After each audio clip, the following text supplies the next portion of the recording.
Hi divine family, welcome back to channel. কেমন আছো? আশা করি প্রত্যেকে ভালো আছো। চলে এসেছি আরও একটা রিডিং নিয়ে। চলো দেখে নিই ইউনিভার্স তোমাকে কী মেসেজ দিচ্ছে, ডিভাইন এনার্জি কী মেসেজ দিতে চাইছে তোমাকে। Thank you universe, please guide করো। Okay, 9 of pentacles and king of wands. এখানে কিন্তু ভিক্টরি কিন্তু তোমার লাইফে আসছে। ভিক্টরির যে এনার্জি, যে ট্রান্সফরমেশন, ভিক্টরির যে পরিবর্তন, যে এনার্জি শিফটিং, সেটাই কিন্তু তোমার জীবনে আসছে। এখানে 9 অফ প্র্যাকটিক্যাল এবং প্যান্টিকলস, কিং অফ ওয়ান্স। এখানে ডিভাইন এনার্জির তরফ থেকে কিন্তু তোমাকে সাকসেসফুল করা হয়েছে। ডিভাইন এনার্জির তরফ থেকে তোমাকে ভিক্টরি নিশ্চিত করা হয়েছে তোমার জন্য, এবং কোথাও না কোথাও তোমাকে স্টেবল করা হচ্ছে কোনো না কোনো। ওকে, তোমার লাইফে কিন্তু কার্মিক মানে কর্মের যে জায়গা, যেখানে আর্থিক স্টেবিলিটি বা মানে কোনো রকম অর্থ আসার যে ফ্লো, যে অর্থ আসার যে পথ, সেটাকে আনব্লক করা হয়েছে ডিভাইন এনার্জির তরফ থেকে। সেটাকে কোনো না কোনোভাবে ব্লক করা হয়েছিল। ওকে, কোনো না কোনোভাবে কিন্তু ব্লক করা হয়েছিল ইউনিভার্সের তরফ থেকে, এবং সেটাকে আনব্লক করা হয়েছে। ব্লক করা হয়েছিল কোনো নেগেটিভিটির কারণে, ডিভাইন এনার্জি সেটাকে আনব্লক করেছে। ওকে, স্পিরিটলি তোমার জীবনের সমস্ত দিক থেকে কিন্তু মেজর ট্রান্সফরমেশন আসছে এখানে। পুরোপুরিভাবে, বিশেষ করে আর্থিক ব্লকেজ বা যেখানে তুমি ভিক্টরি চাইছো, সেখানে কিন্তু স্পিরিটলি একটা ট্রান্সফরমেশন আসছে। ওকে, পেজ অফ কাপস। এখানে কোনো রকম কোনো মানুষের কাছ থেকে আনএক্সপেক্টেড কল, মেসেজ, সেটা বা কোনো রকম সম্পর্কের দিক থেকে স্টেবিলিটি, সেটাও কিন্তু আসছে।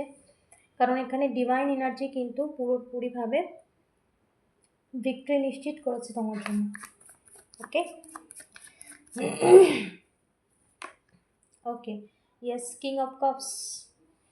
বিশেষ করে এখানে রিলেশনশিপের ক্ষেত্রে কিন্তু king of cups major transformation, এবং কোনো রকম ব্লকেজকে দূর করা হচ্ছে তোমার লাইফ থেকে, যেটা তোমার লাইফে বিশেষ করে সম্পর্কের দিক থেকে ভীষণ ডিলে করেছিল, কোনো রকম ব্লকেজ করেছিল, সেগুলোকে দূর করা হচ্ছে তোমার জীবন থেকে। ওকে, ইয়েস, ব্যালেন্স আসছে খুব ফাস্ট তোমার লাইফে, কিন্তু ব্যালেন্স আসছে ইউনিভার্সের তরফ থেকে, কিন্তু ব্যালেন্স আসছে ডিভাইন এনার্জির তরফ থেকে, ব্যালেন্স আসছে। যেখানে কোনো সিচুয়েশন ছিল যেটা আনব্যালেন্স ছিল, যেটা তুমি ব্যালেন্স করতে চাইছিলে, যেটার জন্য তুমি প্রার্থনা করেছো, তো ডিভাইন এনার্জির তরফ থেকে কিন্তু সিচুয়েশন হিল করা হচ্ছে। তোমার জীবনের সমস্ত ক্ষেত্রে কিন্তু হিলিং আসছে। কোনো সিচুয়েশান, সেটা পারমানেন্টলি তোমার জীবন থেকে দূর করা হচ্ছে। কোনো ব্যক্তি যে তোমার লাইফটাকে কন্ট্রোল করতে চেয়েছিল, তোমার লাইফটাকে কন্ট্রোল করার যে কন্ট্রোলের মোডটা সে নিজের হাতে রাখতে চেয়েছিল, কোনো নেগেটিভিটি ছিল যেটা তোমার লাইফে একটা স্বাভাবিক জীবনের ছন্দকে ব্লকেজ করেছিল, সেই সমস্ত কিছুকে কিন্তু ডিভাইন এনার্জি বার করছে তোমার জীবন থেকে। পুরোপুরি কিন্তু হিলিং স্টার্ট হয়েছে তোমার লাইফে।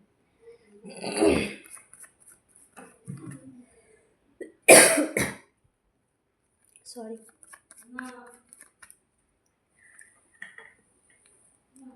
ওকে,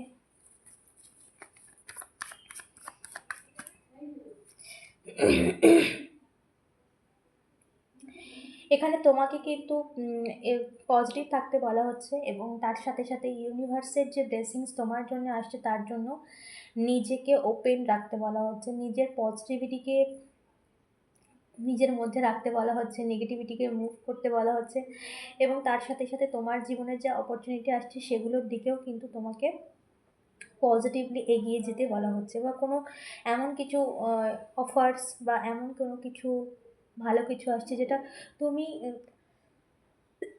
অনেক লম্বা সময় ধরে নেগেটিভ থাকতে থাকতে সেই পজিটিভিটিগুলোকে দেখতেই পাওনি, বা সেই পজিটিভিটিগুলোকে তুমি ইগনোর করে গেছো নেগেটিভ ভেবে। তো সেই জায়গাটাকে একটু খেয়াল রাখতে বলা হচ্ছে, কারণ ডিভাইন এনার্জির তরফ থেকে তোমাকে কিন্তু কোনো না কোনোভাবে একটা পজিটিভিটি নিয়ে আসছে, সেগুলোকে একটু নজর দিতে বলা হচ্ছে।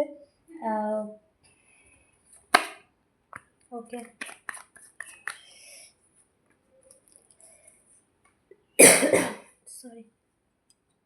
ওকে, কোনো রকম থার্ড পার্টি সিচুয়েশান বা এমন কোনো সিচুয়েশান যার জন্য তোমার লাইফে কিন্তু এরকম একটা পেইনফুল সময় তুমি কাটিয়েছো, যেখানে খুব যেখানে দিন রাত বলে কিছু না ছিল না, বা যেখানে খুব একটা একটা খারাপ সময়, যেটা খুবই পেইনফুল সময়, সেই সময়টা যেখানে কোনো রকম থার্ড পার্টি সিচুয়েশান বা এমন কোনো সিচুয়েশান যেটা তোমাকে ভীষণভাবে পেন দিয়েছে, তোমার লাইফকে পুরোপুরি স্টপ করে দিয়েছে। তো সেখানে কিন্তু আবার নতুন করে সমস্ত দিক থেকে রিকভারি হচ্ছে ইউনিভার্সের তরফ থেকে। দ্য হারমিট অ্যান্ড প্যান্টিকালস, এখানে ন্যায় আসছে তোমার জন্য। অনেক লম্বা সময় ধরে তুমি ন্যায় চাইছিলে, সেই ন্যায় কিন্তু তোমার লাইফে আসছে। এখানে পুরোপুরিভাবে একটা মেজর ন্যায় ইউনিভার্সের তরফ থেকে আসছে। তো এই ছিল আজকে রিডিং। অবশ্যই আমাকে ক্লেম করো, ইউনিভার্সকে ধন্যবাদ জানাতে একদম ভুলো না। Thank you so much.